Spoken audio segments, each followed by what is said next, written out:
华的全民宣言靠谱吗？马来西亚族群困局脱口秀。各位观众晚上好啊，今天咱们聊个扎心的话题，马来西亚的种族那点事儿。不知道大家有没有关注，马来西亚换了安华当首相之后，那口号喊的是相当响亮，不管是什么种族，我们都是马来西亚人民。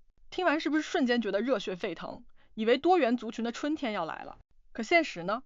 就像你满怀期待点了份豪华套餐，结果上来全是边角料，还得假装好吃。有马来西亚的华人朋友跟我说，安华这话听着感动，转头该受的不公平待遇一点没少。印度朋友更无奈，说我们连边角料都快吃不上了。这就不禁让人发问，安华这是在画大饼还是真办事儿？华人和印度人在马来西亚到底算自己人还是外来客？先说说安华这个人啊，在马来西亚政坛那可是资深玩家，兜兜转转终于坐上首相宝座，上台前各种承诺，种族平等、经济公平，把自己塑造成拯救多元社会的英雄。我特意去翻了他的演讲片段，那语气、那眼神，真诚的能让你当场掏心窝子。他说，不能让多数的暴政发生，也不能容许少数的暴政出现，还说绝不容忍任何族群遭受压迫。听听，这话说的比唱的都好听。可话音刚落没多久，马六甲就出了档子事儿。3名印裔男子被警方枪杀，家属拿出录音证明有问题，最后还是安华下令才展开透明调查。这事儿本身就够让人膈应的了，更讽刺的是，这居然成了安华维护少数族裔的正面案例。合着少数族裔要想被公平对待，还得靠出人命来刷存在感，这逻辑我属实没看懂。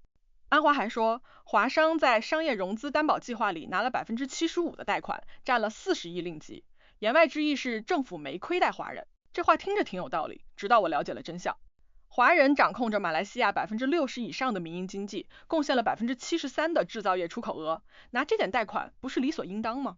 而且你再看看其他政策，政府项目招标，华人企业必须让渡 30% 股权给马来族合作伙伴。云顶集团就因为这丢了东海岸铁路站的项目。马来族企业能拿 3% 的低息贷款，华人企业融资成本却高达 8.5%。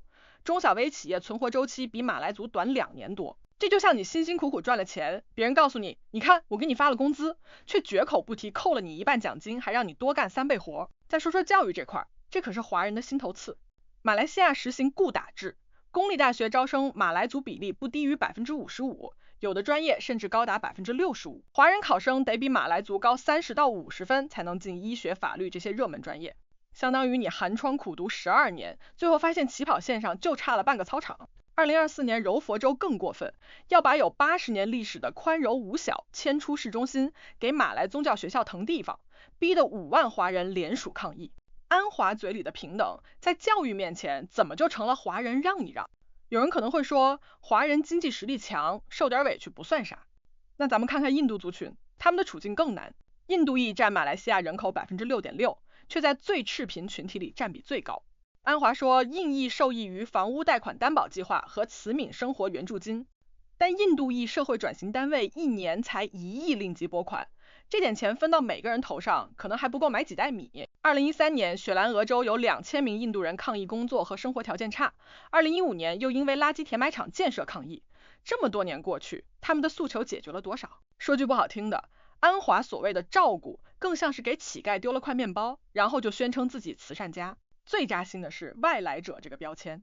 有人说华人和印度人是外来移民，不该要求平等权利。这话要是放在100年前可能还有点道理，但现在都2026年了，华人在马来西亚都繁衍好几代了，怎么还是外来者？英国殖民时期，华人劳工修铁路、开矿山，印度劳工种橡胶、搞种植，是他们用血汗撑起了马来西亚的早期发展。吉隆坡的马里安曼新都寺建于19世纪末，华文学校也办了上百年。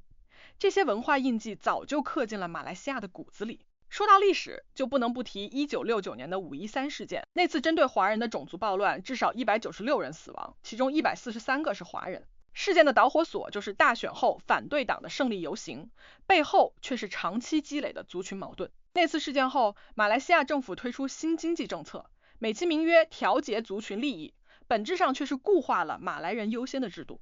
从那以后，土著和非土著的鸿沟就再也没填平过。安华现在喊种族平等，却对这些历史遗留问题避重就轻，这不是骗人是什么？有人可能会反驳，马来西亚不是有多元文化节日吗？春节、屠妖节不都放假吗？这确实是事实，但这更像是一种表面和谐。就像一家人吃饭，给你摆了副碗筷，却把最好的菜都夹给别人，你还得笑着说谢谢款待。2024年，马来西亚华人赴华寻根人次突破50万，为什么？因为在马来西亚，他们的文化传承处处受限制。华文教材里郑和下西洋促进中马交流的内容被要求删除，福建歌仔戏申遗被以非马来传统文化拒绝，连自己的文化都不能自由传承，这算哪门子马来西亚人民？安华政府的内阁里确实有华人部长和印度裔部长，比如交通部长是华人，数字部长是印度裔。但你看看核心部门，国防、内政这些关键职位，什么时候有过非马来族人担任？最高法院17名法官里没有一个华人，高等法院华人法官比例不足5%。这种象征性包容就像装饰品，看着好看，却起不到任何实际作用。就像公司里给你个虚职，没有任何决策权，然后告诉你我们重视人才，你信吗？再说说经济领域的玻璃天花板，华人企业再有钱，也进不了石油、天然气、军工这些战略行业。2024年的战略性行业保护法案直接把21个领域设为土著专属，华人企业连参与的资格都没有。郭鹤年家族再有钱，也只能在食用油、糖业这些领域发展，想转型高科技产业难如登天。印度企业更惨，大多集中在小生意、小作坊，连贷款都难拿，谈何发展？安华说，各族共享照顾，不应成纷争课题。可问题是，现在的照顾根本就不公平。马来族买农业用地能享30%折扣，华人买超过5公顷土地要经特批。马来族公务员占比高达90%以上，华人公务员仅占6.3%，还集中在技术岗位。这种制度性的歧视不是靠几句口号就能消除的。就像一个人生下来就有先天性疾病，你不给他治病，只给他唱赞歌，说你很健康，这不是自欺欺人吗？更可笑的是，安华把多数暴政和少数暴政相提并论。在马来西亚，马来族占70.1%，华族19.3%，印度族6.6%，谁是多数谁是少数一目了然。所谓的少数暴政根本就不存在，真正存在的是多数压迫少数。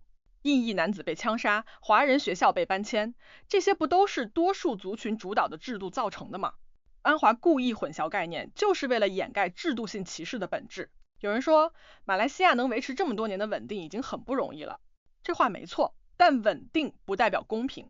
就像一个跷跷板，一边压着块大石头，另一边只能用小石头平衡，看似平衡，实则根本不公平。马来西亚的华人精英一直在移民，2016到2024年间，12万华人技术人才移民海外，78%是本科以上学历。为什么？因为他们在马来西亚看不到希望。如果安华的种族平等是真的，这些人会愿意离开自己的家乡吗？我不是说马来西亚没有进步，近年来青年群体呼吁精英治国的声音越来越高，2019年投票年龄降至18岁也算是一种进步，但这些进步远远不够。安华作为首相，有责任推动真正的族群平等，而不是靠口号麻痹民众。他应该废除那些马来人优先的歧视性政策，改革教育和就业制度，让每个种族的人都能凭能力公平竞争。可他现在做的只是在现有制度框架下修修补补，根本解决不了问题。说到底，安华的种族平等言论更像是一种政治话术。他需要华人和印度裔的选票，所以喊出平等口号。他又不敢得罪占多数的马来族，所以不敢触碰根本制度。这种左右逢源的做法，注定只能是骗人的话。华人和印度人想要的不是施舍，不是象征性的照顾，而是真正的平等权利，平等的教育机会，平等的就业权利，平等的文化传承权。最后我想问问大家，什么样的人才算是马来西亚人民？是只有马来族才配吗？还是说，只要在这片土地上生活、工作、纳税，为国家发展做贡献的人，都应该被视为平等的国民？答案显而易见。安华如果真的想让马来西亚变得更好，就应该拿出实际行动，而不是继续画大饼，否则他的全民宣言只会成为历史的笑柄。当然了，这只是我的个人看法，可能有些片面，毕竟族群问题很复杂，不是一朝一夕能解决的。但我相信每个追求公平正义的人都希望马来西亚能真正实现不管什么种族都是马来西亚人民的愿景，希望那一天能早点到来，而不是永远停留在口号里。谢谢大家收看是是非非脱口秀，如果喜欢我的频道，请订阅、按赞和分享。